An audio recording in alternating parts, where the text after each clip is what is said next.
Добри ден во студио за професор Божо Рудеш, публицист, издавач од Загреб и еден од авторите на делото издадено од МАНУ и од Фондацијата Трифон Костовски Мирослав Крлежа, 120 години од раѓањето и 100 години од првото доаѓање во Македонија. Добре дојдовте во Нова.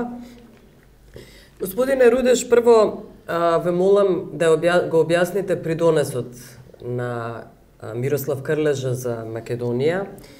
Како тој вели во оваа книга, Гане Тодоровски пишува дека кога разговарале, Јован Стрезовски бил во домот на Бела Крлежа и Мирослав Крлежа, како рекол Крлежа: јас сум македонец уште од 1913 година, уште кога имав 20 години станав македонец. И Гане Тодоровски вели уште на оваа крепка личност од 86 години, а вели дека е квалификуван македонец. Можете ли да објасните улогата на Крлежа за Македонија и неговиот придонес? Наравно. Однос, veza između velikog hrvatskog književnika svjetske slave Miroslava Krleže i makedonske kulture, makedonskog društva, makedonskog naroda, makedonske umjetnosti i znanosti neizmjerno je bogata i raznovrsna. I hvala vam velika što ste me pozvali u vaš studio, vašu vrlo gledanu emisiju i što ste mi pružili privilegiju i čast da naročito mlađim naraštajima, makedonskim čitateljima i gledateljima i ljubiteljima knjige u konačnici objasnim tu vezu između Miroslava Krleže i makedonske kulture. Počet ću redom. Miroslav Krleža pohađa najvišu, najelitniju vojnu akademiju Ludoviceum u Budimpešti, u Kraljevini Count K, Austro-Ugarskoj, i on bježi iz akademije preko Marseja u Francuskoj i dolazi u Skopje 1913. godine, dakle u jeku prvog i drugog Balkanskog rata, i on se želi staviti, dakle, u obranu interesa makedonskog, dakle, naroda. Tu su čak i srpski oficiri, ali Krleža njima objašnjava: pa molim vas, nije ovo Srbija, ovo je Hrvatska. Konačno, Krleža je tada proglašen austrijski špijunčina, špijun Austro-Ugarske monarhije, i onda ga je srpska policija i zatvorila. Dakle, on je na neki način, to smo u zborniku naznačili, prije 100 godina stupio svojom nogom na makedonsko tlo. I veli ova je Makedonija. Naravno, bio dakle u Makedoniji. Rekovte, zgrešite, rekovte ova je Hrvatska, veli Makedonija. Drugi važan detalj jeste godina 1937. kada u Narodnom teatru u Skopju je predstavljena i na kazališne daske njegova čuvana predstava U logoru. Stanko Lasić, koji je najbolji biograf i najbolji poznavatelj Krležina djela, koji je napisao šestarosvešanu u 6 tomova Krležologiju, to je praktički egzegeza Krležina djela, umjetničkog opusa, je na toj predstavi posvetio veliku pozornost i bilježi. A to je i Krleža u svojim dnevničkim zapisima zapisao, da su glumci morali izlaziti nekoliko puta na scenu i dupkom punom teatru se, dakle, nakloniti i pokloniti. Predstava je fantastično primljena. Uostalom, kao sve druge predstave Krležne koje su u Makedoniji i diljem Evrope i svijeta, dakle, igrane. Treći važan moment koji spaja Krležu i makedonsku kulturu jeste dolazak Krleže 1960. godine u Skopje i u Makedoniju. On dolazi formalno i službeno kao direktor Leksikografskog zavoda jugoslavenskoga, danas se zove Leksikografski zavod Miroslav Krleža u Zagrebu, ponudio ondašnjem državnom i političkom vrhu Makedonije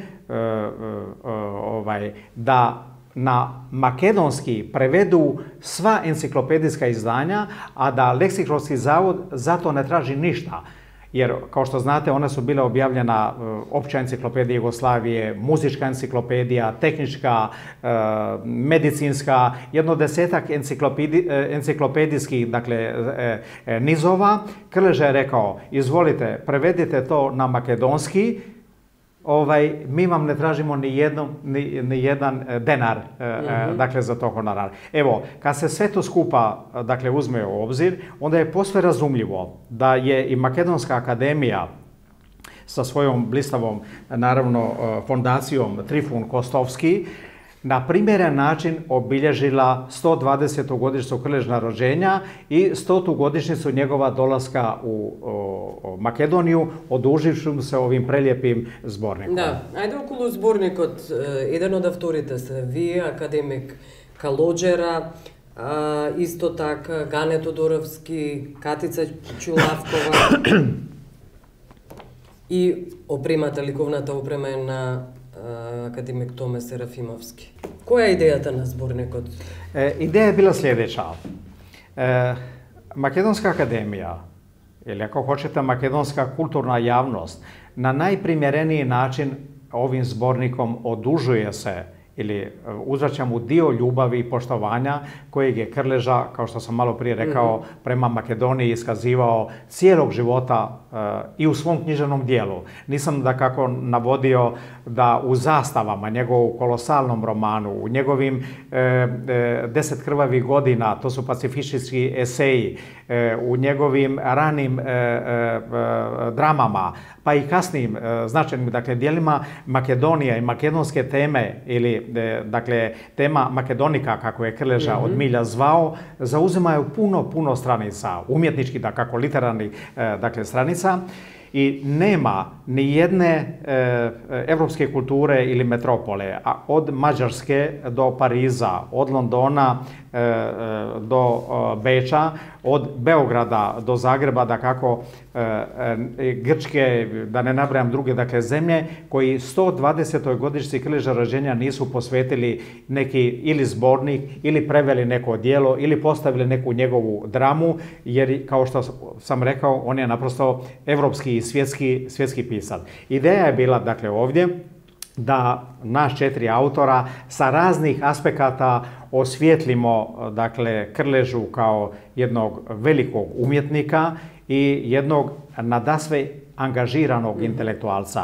Ja sam glavninu svoga teksta posvetio, koji se sastoji inače iz 3 dijela.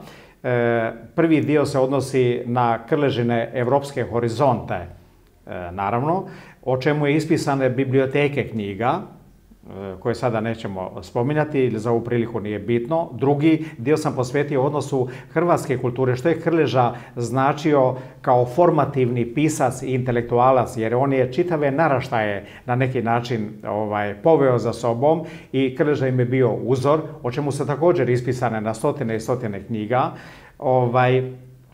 A treći dio sam posvetio odnosu Krleže i Makedonije. Da. I okolo se разбира, говориме за значењето на Крлежа и еден од најголемите крлежјанци сте и вие, но и академикот Томе Серафимовски со неговата ликовна опрема. Како вели господјата академик Чулавкова за академик Томе Серафимовски, дека е домороден македонец Хрват според својот образован формат, семеен, екзистенцијален, јазичен и културен амбиент, околу улогата на академик Серафимовски во Хрватска? Академик Томе Серафимовски je veliki umjetnik.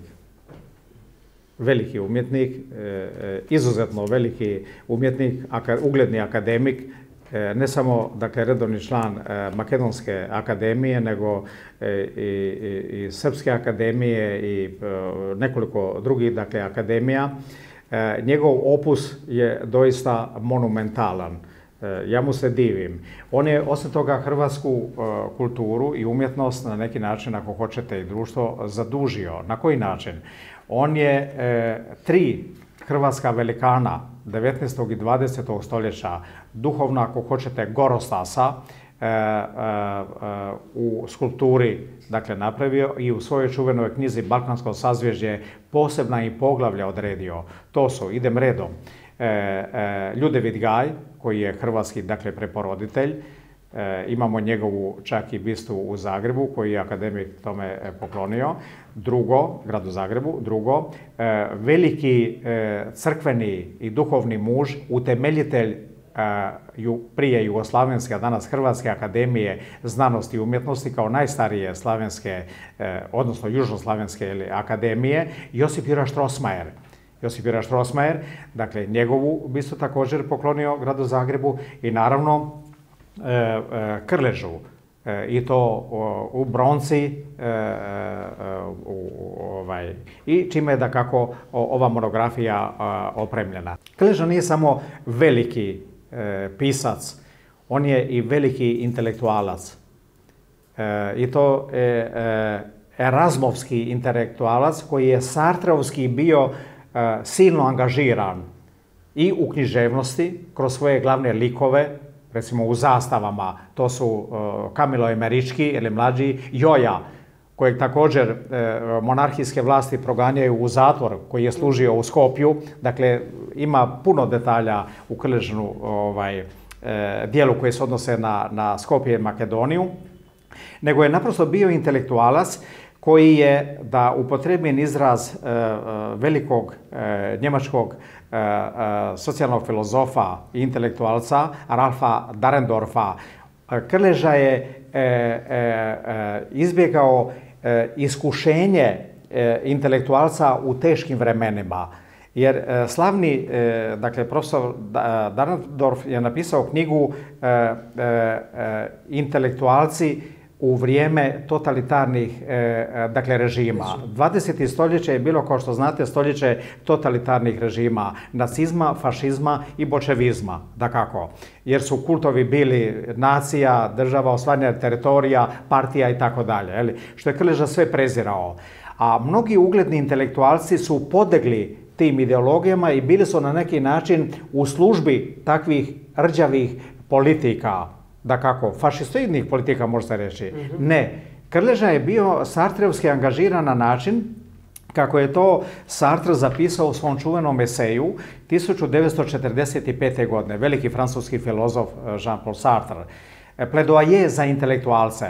I Sartre je napisao: svaki iskonski, pravi intelektualac, bio on umjetnik ili znanstvenik, bio on izumitelj ili genije, bio on pisac ili filozof, svejedno, liječnik ili odvjetnik, kako ko hoćete, ako je iskonski intelektualac, on svoju izvrsnost, on svoj talent, ili kako bismo danas kazali, sve plodove srca i uma, mora staviti u službu ljudskog dostojanstva i istinskih humanističkih vrijednosti, kao što su ljubav, ljepota, istina, pravda.